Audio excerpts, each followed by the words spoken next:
Hey guys, welcome to the next tutorial for ethical hacking and penetration testing with Kali Linux. So before I proceed today, what I would be teaching is footprinting and reconnaissance. So before I go ahead deep into what it exactly is, before I go ahead more into letting you know how we can go ahead and use Kali Linux for penetration testing or hacking into some random stuff, I'll teach you how we need to first go ahead with that. So there are a few layers of hacking that you need to know before you can go ahead and hack into any kind of stuff. Let's say it may be a PC or laptop or cell phone PDA or in any company server or anything. So there are a layer of things that you need to know. You need to follow these specific protocols before you can get into deep hacking. So today I would be teaching you, and as you can see over here that we have lots of stuff over here. When you check Kali Linux, we have n number of security tools. So you might be wondering what is information gathering, vulnerability analysis, web application password attacks, and many more. So I would first go ahead and teach you the different layers of ethical hacking today.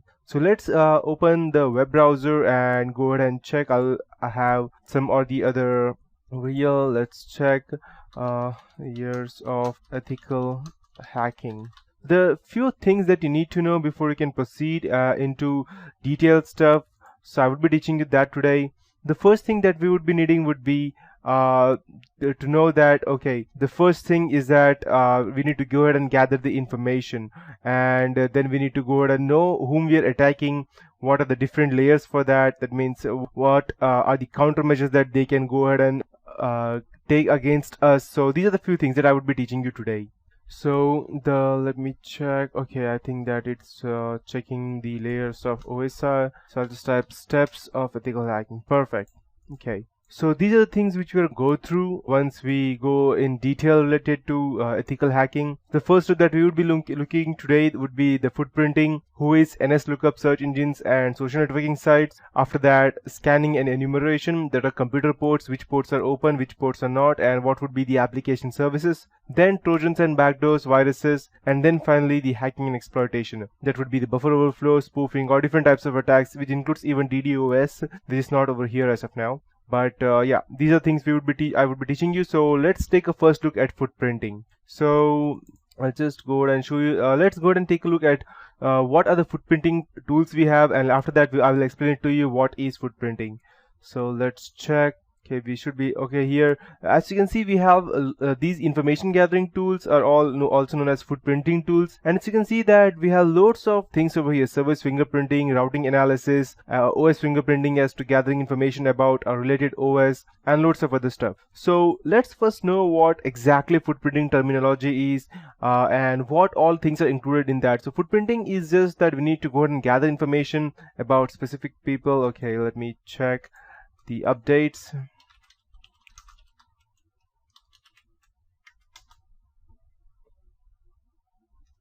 By the time it gets updated, let's go ahead and start with the footprinting terminology. Okay, so footprinting and reconnaissance is what we would be learning today. So what is footprinting? These are the several ways of gathering information about footprinting. So before we go deep into this concept, it is important to know the basic terminology used in footprinting, and these terms will help you understand the concept of footprinting and its structures. So open source or passive information gathering, that is the first one. So open source or passive information gathering, PIG, that's what I call. It is the easiest way to collect information about the target organization. It refers to the process of gathering information from open sources or publicly available sources such as newspapers, television, social networking sites like Facebook, Twitter, Orkut, or blogs, etc. And using these, you can gather information such as network boundaries as to where they are actually located, their geolocation, IP addresses reachable via internet, operating systems, web servers which are used by the target network, TCP and UDP services in each system which are open and which are not, control mechanism, system architectures, intrusion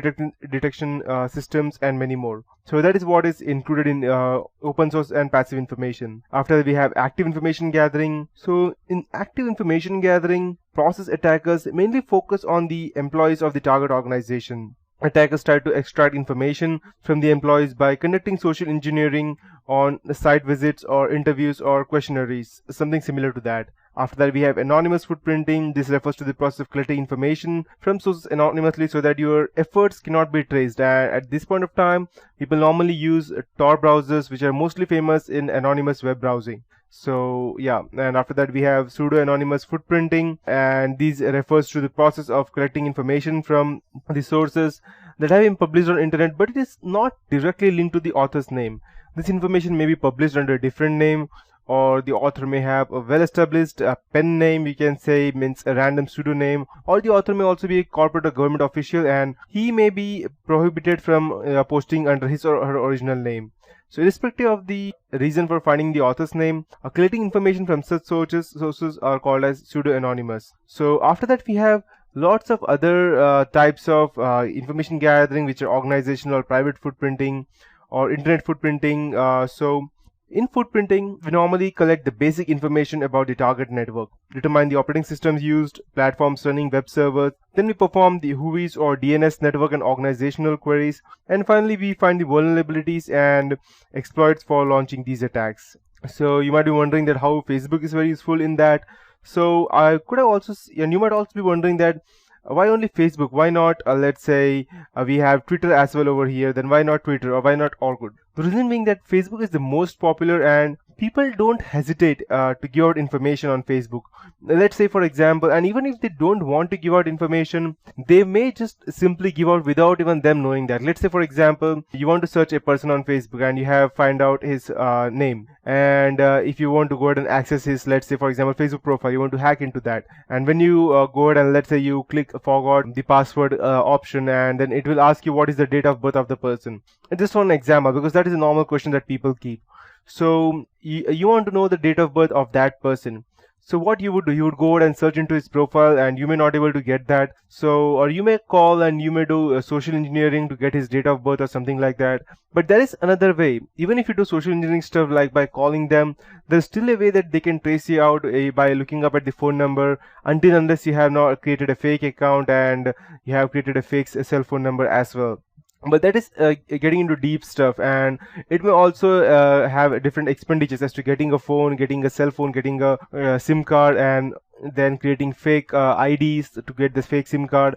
So instead of doing that, why not go ahead and use some just social engineering techniques, such as just guessing and gathering information.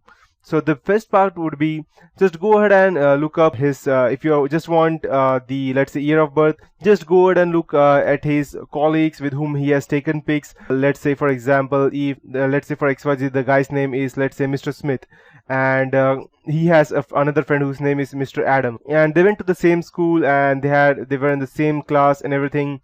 So it's probably that he might be, let's say, for example, Mr. Adams' age is 1989. So the Mr. Smith's age would probably be 1988 or 89 or 90. He won't be much bigger or lesser than that. So you can just go ahead and try all these options out, and you can get at the date of birth. So now you know how you can go ahead and gather such information just by looking at someone's Facebook profile. You don't even want to know who his friends are. Just by looking at his photos that he have uploaded, you can get loads of information. So in security research, Facebook is called as a treasure trove of personally identifiable information. A report by Imperva revealed that users' general information can often include date of birth, home addresses, and sometimes even the mother's maiden name, allowing hackers to access this and other websites and applications created by targeting spear phishing campaigns. In detail, a concept called friend mapping is also there, when an attacker can get further knowledge of a user's friend circle, having access their account, and posing as a trusted friend. They may even cause some mayhem or damage, and this can include transfer of funds and even extortion. So when asked why Facebook is so important to hackers, then the Imperva security senior strategist Noah Barsioff said that people also add work friends on Facebook. So a team leader, let's say, for example, can be identified, and this can lead to a corporate data being accessed. So you can go ahead and gather information, create fake accounts, and gather information from there. So in more extreme cases, even if Facebook's administrator rights can be accessed, although it is said that it requires more effort on the hacker's side and it is not prevalent, but it is a holy grail of attackers, as it provides a hacker with data of all the users and not just one user. So in protection, it is set out to rule that you need to go ahead and only access the website when you are using the SSL security across the whole website, but that's also not that effective, because people can also do man-in-the-middle attacks and they can also strip the SSL layer off. So nowadays everything is possible. So these are the ways as to how we can go ahead and get into footprinting. Now the next question that you would be asking is why footprinting. So I'll get deeper into that, but that would be it for this tutorial. In the next tutorial, I'll be getting into much more information about the ethical hacking and why it is considered as illegal hacking, and I'll help you more understand about the footprinting tools, their threats and their countermeasures.